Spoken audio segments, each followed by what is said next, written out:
Now you see her, right? Inspired by an old Singapore ghost stories, it is an AI fiction written by Pearl for Drama Spark. Children see things adults ignore. They wave at empty corridors. They laugh at invisible friends. Sometimes, they point at someone standing in the corner, where no one else is standing. Adults usually smile. It's just imagination. But every so often, a child describes something that nobody should have been able to see. This story happened in Singapore during the early 1980s, long before mobile phones, before CCTV covered every corridor, when old HDB estates still stood beside open fields, and every neighborhood had at least one place.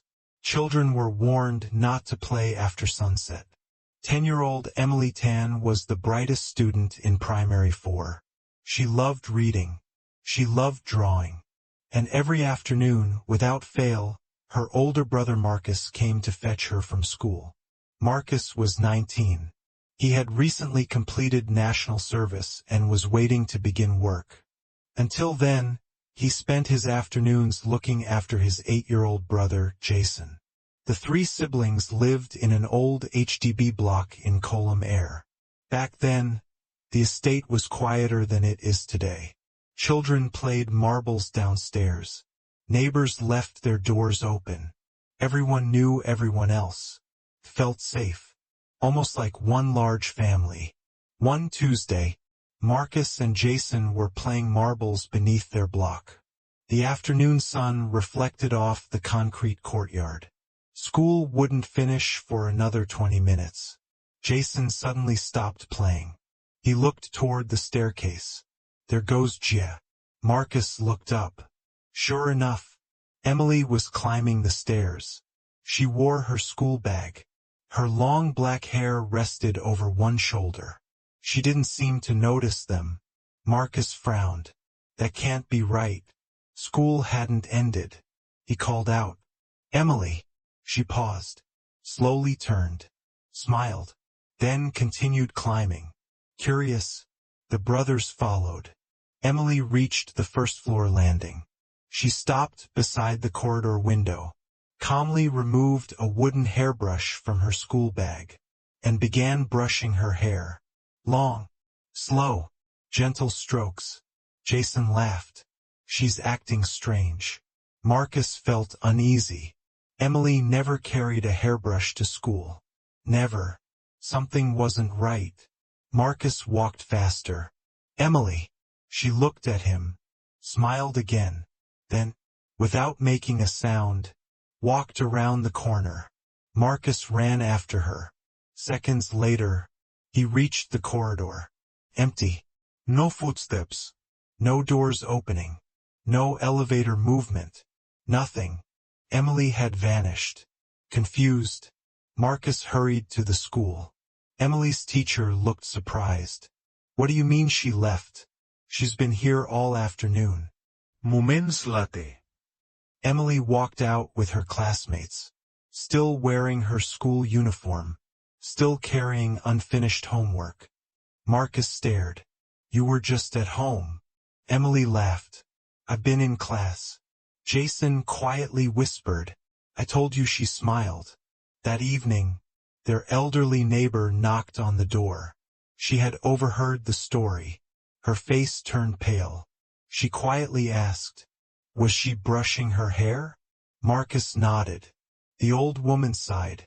You must never follow someone who calls you upstairs. If you know they shouldn't be there. The neighbor told them an old story. Years earlier, before their family moved in, a young woman had lived on the first floor. Every evening she sat by the corridor, brushing her long hair while waiting for her fiancé. One afternoon, she received terrible news. He had died in an accident before their wedding. From that day, she continued waiting, brushing her hair, until one morning, the neighbors found her lifeless in her flat. Some claimed, she never stopped waiting. I hope you love the story that we brought you. This story was created by Pearl. Please remember to subscribe. And so that we can continue to create more stories. Marcus dismissed the story. Ghost tales. Nothing more. 3 nights later, he returned home late. As he climbed the staircase, he heard it. Brush, brush, brush. Someone was brushing long hair. He looked up.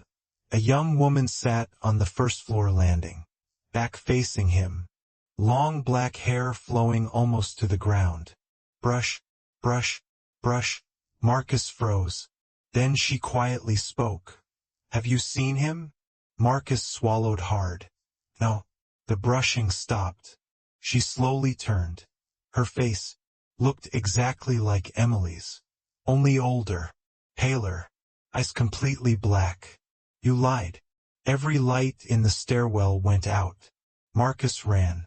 He didn't stop until he reached his flat. When he looked back, the staircase lights returned.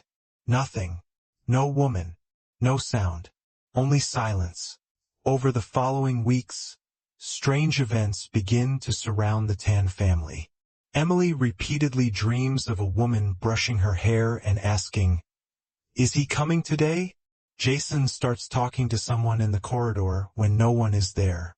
Neighbors report seeing a schoolgirl climbing the stairs long before school ends. Hair begins appearing outside the first-floor flat, even though it has been vacant for years. Every sighting ends the same way. The figure smiles and disappears around the corner. Marcus becomes obsessed with uncovering the truth. He searches newspaper archives and learns the woman's name was Mei Lin, who died in 1968, waiting for her fiancé to return from work. Chapter 16. The Empty Flat. Marcus convinces 2 friends to enter the abandoned flat. Inside, dust covers everything, except one object, a dressing table. Its mirror is spotless. On it rests a single wooden hairbrush. The moment Marcus touches it, the mirror changes. Instead of his reflection, he sees the young woman, standing behind him, smiling. The spirit isn't evil. She's trapped. She never learned the truth. Her fiancé had died before he could return. Every afternoon, she relives the last day she expected him home, mistaking strangers for the man she loved, mistaking children for herself. With the help of an elderly temple caretaker, Marcus returns to the corridor on the anniversary of her death. 30 p.m. The woman appears again. This time, she isn't alone. A young man in factory clothes walks toward her. He smiles. She drops her hairbrush, runs into his arms. The corridor fills with warm sunlight. For the first time, the woman laughs. Then both slowly fade away. The old hairbrush turns to dust. Time passes. The old block is eventually demolished. A new apartment complex stands in its place. Emily grows up, marries, has children.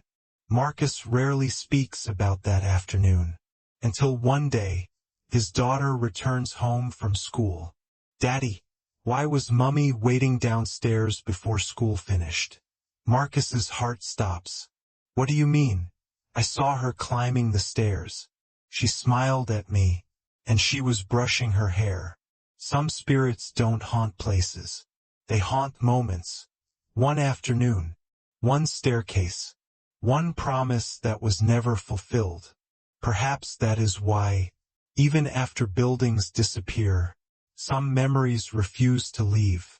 So if you ever walk through an old Singapore housing estate, and you see someone familiar climbing the stairs, ask yourself one question before you follow. Should they really be here? Because sometimes, the person you recognize isn't the person you know.